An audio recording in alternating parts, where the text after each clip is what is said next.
अस्सलाम वालेकुम। मेरा नाम मोहम्मद शुएब है और आप देख रहे हैं शेबी बिटकॉइन यूट्यूब चैनल।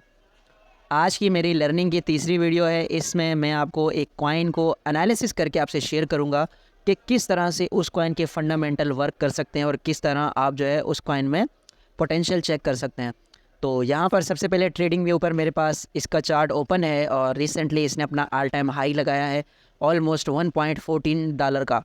तो अब इसका अगर हम पंप चेक करें तो वो 126% का पंप ही ऑलरेडी कर चुका है। यहाँ पर ये मैंने एक ट्रेंड लाइन ड्रा की है और फिर मैंने अपसाइड पर वीकली टाइम फ्रेम में सपोर्ट और रेजिस्टेंस ड्रा किए हैं कि कहाँ पर इसको जो है एक स्टॉप मिल सकता है और वहाँ पर अगेन ये पंप कर सकता है। और उसके अलावा मैंने फिबोनाची टूल भी यहाँ पर लगाया है, यहाँ इसके रिसेंट पंप से लेकर एंड तक। तो यहाँ पर जो गोल्डन रेशो बन रहा है वो मेरी जो ये वाली सपोर्ट है तकरीबन 87 से 88 सेंट की यहाँ पर बन रहा है। तो इसमें एक तो ये हमारा टेक्निकल एनालिसिस है, सही है।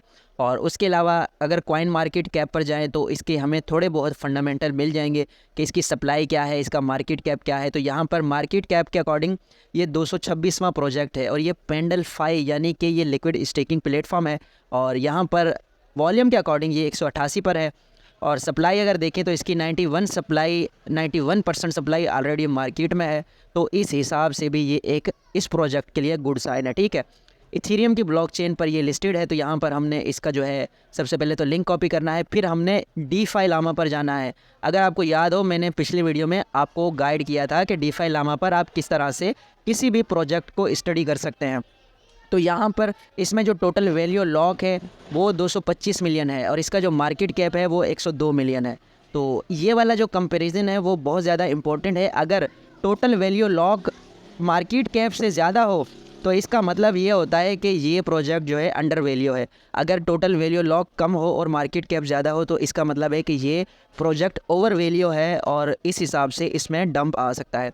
उसके अलावा यहाँ पर मज़ीद आप देख सकते हैं इनका रेवेन्यू कितना है और फ़ीस इनकी कितनी है और साथ में लिक्विडिटी इनके पास कितनी है। यहाँ पर चार्ट पे भी मैंने आपको सिखाया था कि किस तरह से आप इसको एनालिसिस कर सकते हैं। उसके अलावा मैंने जो इथेरियम का यहाँ से जो है कॉन्ट्रैक्ट का एड्रेस कॉपी किया है उसको हम यहाँ ले जाएंगे बबल मैप पर। बबल मैप पर यहाँ पर जब मैंने सर्च किया है इसका टोकन का एड्रेस तो यहाँ पर हमें टॉप होल्डर्स दिखाई देते हैं कि यहाँ पर होल्डर्स के पास सप्लाई कितनी है।